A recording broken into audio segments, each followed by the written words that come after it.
안녕하십니까. 회복기자열에 관한 최신의학 지식과 유익한 정보를 알려드리는 회복기자열TV 한국회복기자열연구소 소장 우봉식입니다. 오늘은 회복기자열 연구에 대해서 말씀드리겠습니다. 구독, 좋아요, 알림 설정.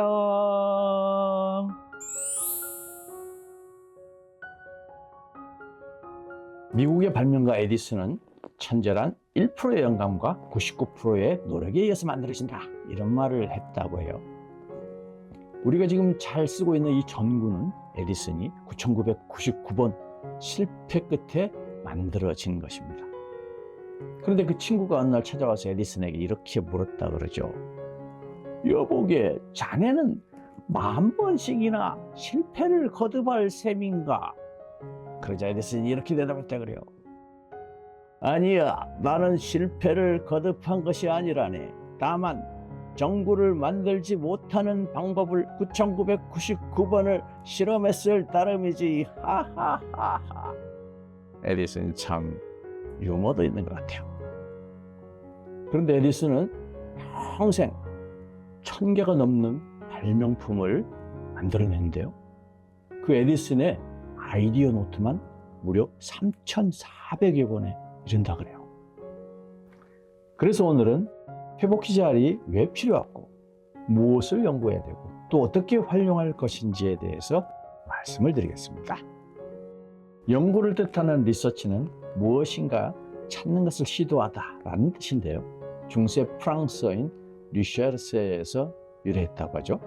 웹스터 온라인 딕셔너리에는 리서치란 학구적인 탐구 혹은 검사로서 특별히 사실의 해석과 발견, 이미 발표된 이론들이나 법칙의 적용 등에 초점을 맞춘 실험과 조사라고 정의하고 있답니다.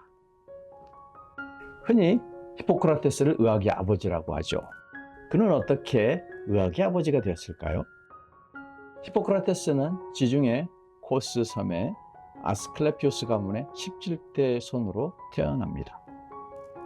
아스클레피우스는 그리스 로마 신화의 의학의 신, 의술의 신으로 알려져 있죠. 그런데 실제로 그리스의 또 유명한 명문 가문이기도 합니다. 아스클레피우스 가문의 이야기는 위대한 시인 호메로스의 일리아드와 오디세이에 나오는 주인공이기도 하죠. 아스클레피우스의 두 아들 중 아주 뛰어난 의사 마카온의 이야기가 그것입니다. 그런데 히포크라테스가 의학의 아버지가 된 것은 그가 바로 연구를 했기 때문이에요. 당시는 질병을 신이 내린 징별로 보아서 죄의 결과로 인식들을 했죠. 그런데 히포크라테스는 그렇게 보지 않았습니다. 인간의 몸을 하나의 유기체로 보고 임상 관찰과 연구를 통해서 주술적 의학에서 과학적 의학으로, 철학적 의학으로 바꿔놓은 것이죠. 히포크라테스는 모든 질병은 원인이 있고 그 원인을 알면 질병을 치료할 수 있다라고 생각했는데요. 질병의 원인으로 우리 인체의 4가지 성분, 즉 사체액설을 주장했습니다. 그 사체액이란 혈액, 점액, 황담즙, 흑담즙, 이 4가지를 말하는데요. 4가지 체액의 불균형에 의해서 질병이 온다고 생각했던 것이죠. 물론 그의 주장은 지금 관점에서 보면 다소 황당한 내용이지만 당시로서는 굉장히 신선한 충격이었을 것입니다. 그는 또 피시스에 대한 개념을 정립시켜서 영양요법의 창시자이기도 하죠. 연구를 하기 위해서는 생각을 해야 된답니다. 생각은 네이버 국어사전에서 사물을 헤아리고 판단하는 작용이라고 정의합니다. 사람이 하루에 몇 번 정도 생각을 할까요? 캐나다의 퀸즈 대학의 연구진에 의하면 인간은 하루에 평균 약 6,000번 이상의 생각을 한다라고 알려져 있습니다. 데카르트의 코지토 에르고 섬, 그리고 파스칼의 인간의 생각하는 발달하는 이 표현은 생각이 무엇인지에 대해서 함축적 비유적으로 잘 표현하고 있죠. 생각을 체계적 논리적 글로 쓴 것을 논문이라고 합니다. 논문에는 thesis,와 dissertation이 있는데요. 인류 최초의 논문을 쓴 사람은 뉴턴입니다. 자신의 생각을 모아서 편지 형식으로 써서 남겼다고 하죠. 최초의 학술지는 영국의 헨리 올덴부르크가 1665년에 발간한 과학 출판물인 Philosophical Transactions of the Royal Society of London이라고 하죠. 그런데 우리는 왜 연구를 해야 될까요? 1차 산업혁명의 동력이 된 제임스 와트의 증기기관 역시 연구의 산물입니다. 제임스 와트 이전에도 증기기관이 있었답니다. 바로 뉴커먼의 증기기관이죠. 뉴커먼의 증기기관은 보일러로 물을 끓여서 과열하여 실린더를 뜨겁게 데운 후 그 실린더 안에서 갑작스럽게 찬물을 분사하여서 실린더의 온도를 급격하게 냉각시키는 거죠. 그렇게 하면은 공기가 수축되면서 진공 상태가 발생되겠죠. 그 진공 상태의 힘을 이용하여 피스톤 운동을 일으켰던 것입니다. 그런데 여기에 문제점이 있어요. 실린더 안의 온도가 다시 뜨거워지려면 다시 가열을 내고 그 시간이 상당히 걸렸던 것이죠. 그래서 그 문제를 와트가 해결한 것이 바로 냉각실을 별도로 두는 방식이었습니다. 그렇게 됨으로써 이제 증기기관의 효율이 매우 높아지게 된 것이죠. 그것이 제1차 산업혁명의 동력이 된 것입니다. 박정희 대통령이 우리나라의 과학기술이 낙후된 것을 보고 과학기술을 선도할 수 있는 국가 연구기관이 필요하다라고 생각을 해서 1966년도에 한국과학기술연구원, 즉 키스트를 창립하게 됩니다. 키스트는 미국 바델 연구소의 자매기관으로 출발했는데요. 이후에 한국과학원, 카이스트와 통합해서 카이스트가 됩니다. 그리고 다시 1989년도에 분리돼서 현재 키스트로 운영되고 있는 것이죠. 키스트는 과학기술 분야의 정부 출연기구로서 최근까지 공공기관으로 되어 있었습니다. 그런데 매년 이 과학기술 분야 이슈가 있을 때마다 이렇게 청문회에 불려나가곤 했는데요. 2024년도에 이제 공공기관에서 해제되어서 연구에 더욱 전념할 수 있게 되었습니다.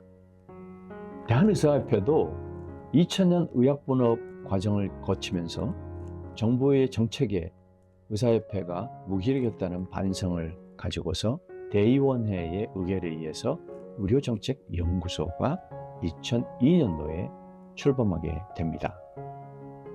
자, 그럼 이제 우리가 무엇을 연구해야 할지를 말씀드리겠습니다.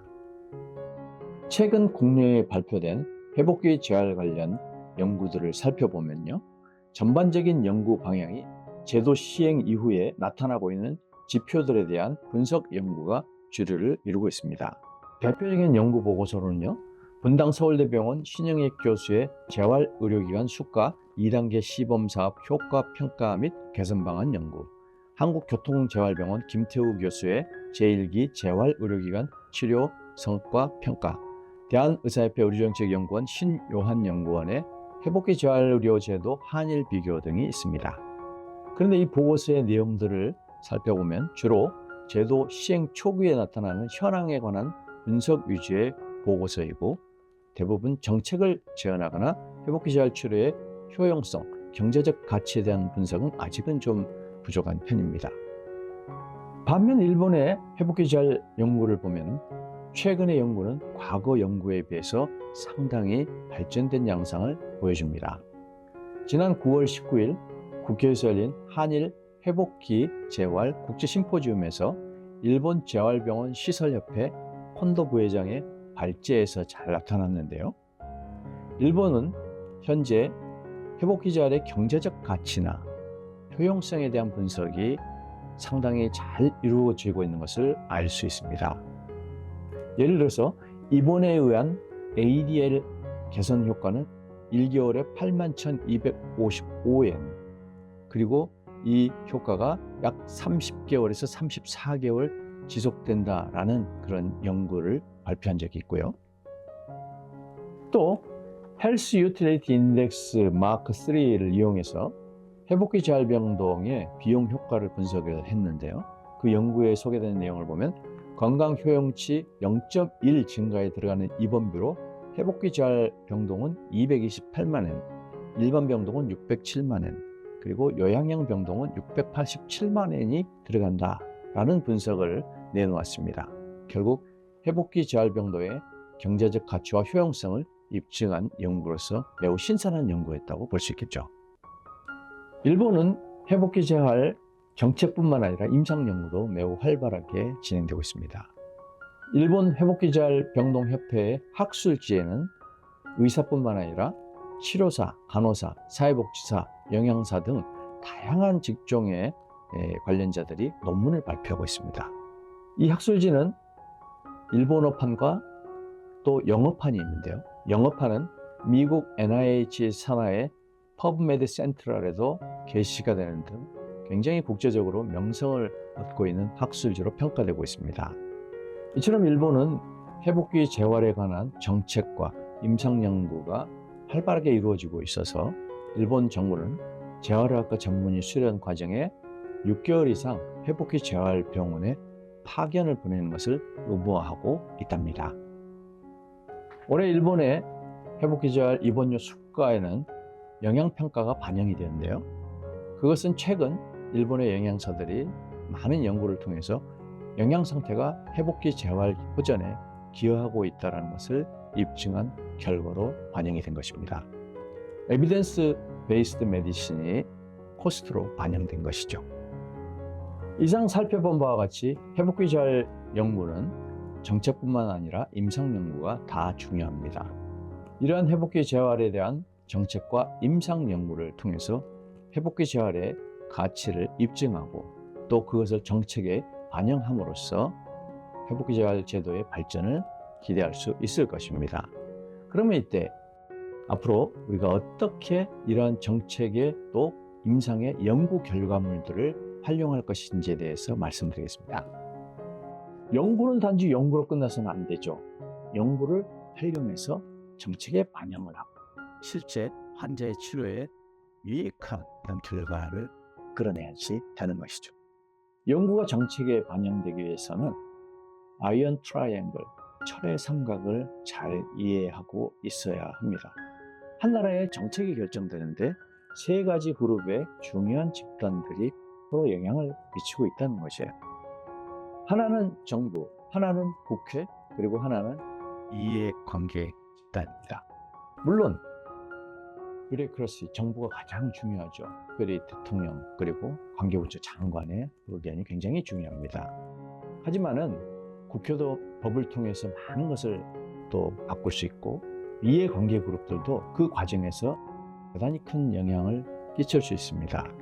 그래서 이해관계 그룹, 특히 언론, 전문가 그룹들의 활동들이 매우 중요한 요인이 될 수 있는 것이죠. 뇌졸중이나 척수 손상 같은 중증 장애에서 재활 치료를 받으려면 상당한 기간이 필요하죠. 경우에 따라서는 6개월 이상, 1년 이렇게 소요되기도 한답니다. 그런데 회복기 재활 제도가 들어오기 전에는 그렇게 장기간 입원해 있을 수가 없었어요. 입원한 지 15일이 되면은 입원료가 10%가 삭감이 됩니다. 또 한 달이 지나면은 15%, 그리고 석 달이 지나면은 거의 50% 넘게 삭감이 되는 그런 건강보험 제도 때문에 장기간 입원 치료를 하지 못하고 2, 3개월마다 재활 환자들이 병원을 옮겨야만 했습니다. 이러한 문제점들을 안타깝게 생각한 재활학과 전문의 9명이 2015년 3월 19일 마포의 허름한 중국집에서 모였습니다. 우리가 뜻을 모았죠. 이 제도를 바꾸자. 우리가 힘을 합치자. 그렇게 해서 2015년 6월 15일에 대한재활병원협회가 창립이 되게 된 것입니다. 그리고 제가 초대 회장을 맡았죠. 창립 과정의 에피소드도 있어요. 창립을 계획하고 이제 나를 준비하고 있는데 갑자기 그때 메르스 사태가 터진 거예요. 참 난감했습니다. 그해 5월에 전국에 메르스가 확산되는데 얼마나 무서운지 몰라요. 사람들이 다 공포에 빠집니다. 과연 이 창립식을 할 것이냐 말 것이냐 정말 갈등을 많이 했죠. 그러다가 그동안 우리가 긴 생활 동안 정말 염원했던 건데 합시다 이렇게 뜻을 모으고 이제 국회로 갔어요. 그런데 웬걸요? 국회에 갔더니 국회 모든 토론회들이 다 취소되고 오직 재활병원협회 창립식만 개최되었던 거예요. 그래서 창립식에 많은 국회의원들이 오시고 행사가 오히려 빛나게 되었죠. 전화위복이라고 할 수 있겠어요. 당시까지만 해도 회복기 재활이라는 용어 자체가 잘 알려지지 않았어요. 그래서 집중 재활치료 체계가 없다, 재활의료 전달 체계가 없다, 뭐 그런 정도의 연구 보고서들은 많이 있었죠. 그러면 구체적으로 어떻게 할 것인가, 이런 것에 대한 생각이나 방법이 없었습니다.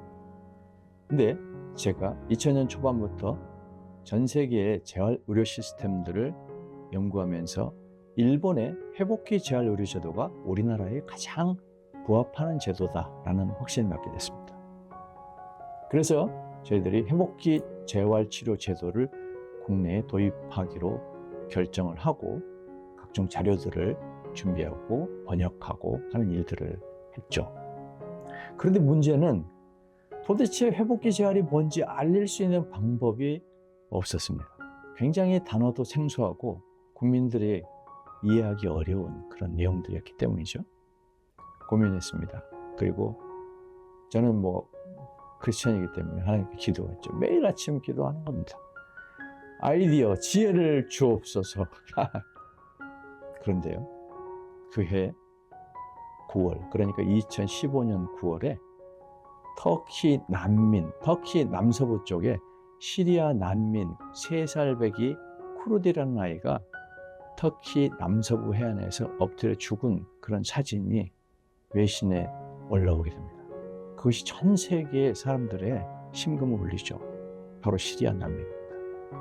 시리아 난민은요, 시리아 내전이 발발하고 약 1000만 명 넘는 난민들이 발생되죠. 그런데 그 난민들을 받아주는 나라가 없는 거예요.